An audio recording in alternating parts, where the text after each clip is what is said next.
Hello, welcome to her daily tales YouTube channel. आज मी तुमच्यासाठी घेऊन आले आहे बासुंदीची रेसिपी। चला तर बघूया बासुंदी कशी बनवायची ते।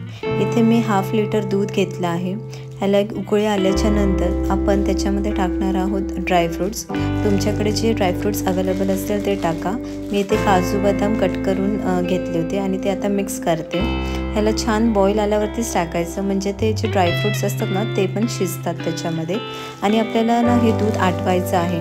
थोडं ज्याची लेवल कमी झाली ना का मग ह्याच्यामध्ये आपण टाकणार आहोत इटमीची बासुंदी मिक्स पावडर। ते ना छान अशी मिक्स करून घ्यायची, म्हणजे त्याच्यामध्ये ना गुठळ्या नाही झाल्या पाहिजे। असं मिक्स करत राहायचं। जसं जसं थोडं थोडं बॉईल येत राहणार ना तसं तसं मिक्स करायचं। साईडचं जी मलाई वगैरे असणार ती स्क्रेप करायची, असं मी दाखवलं त्याच्यामध्ये। आणि आपल्याला ना हे थोडं थिकच ठेवायचं, म्हणजे ते छान लागतं। कारण की ते आटल्यानंतर जे त्याच्यामध्ये जो अर्क उतरतो ना ड्रायफ्रूट्सचा पावडरचा, तो खूप सुंदर लागतो। ही कन्सिस्टन्सी आपल्याला ठेवायची आहे। तर म्हटलं आता बासुंदी आहे तर पुऱ्या तर झाल्याच पाहिजे।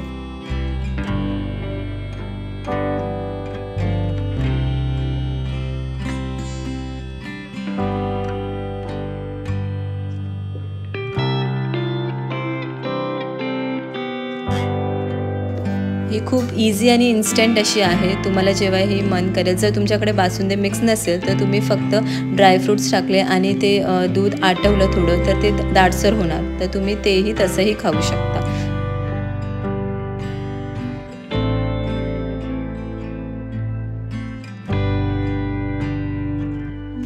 या बासुंदी पुरी खायला। हे गरमागरम तर छान लागतंच, पण जेव्हा रूम टेम्परेचरवरती येईल ना तुम्ही फ्रीजमध्ये ठेवा आणि थंड इतकी सुंदर लागते ना, सेम रबडीसारखीच लागते। ही रेसिपी नक्की ट्राय करा आणि मला कमेंट सेक्शनमध्ये कळवा की तुम्ही बासुंदी बनवली ती कशी झाली। And thank you for watching this video. Take care, bye bye.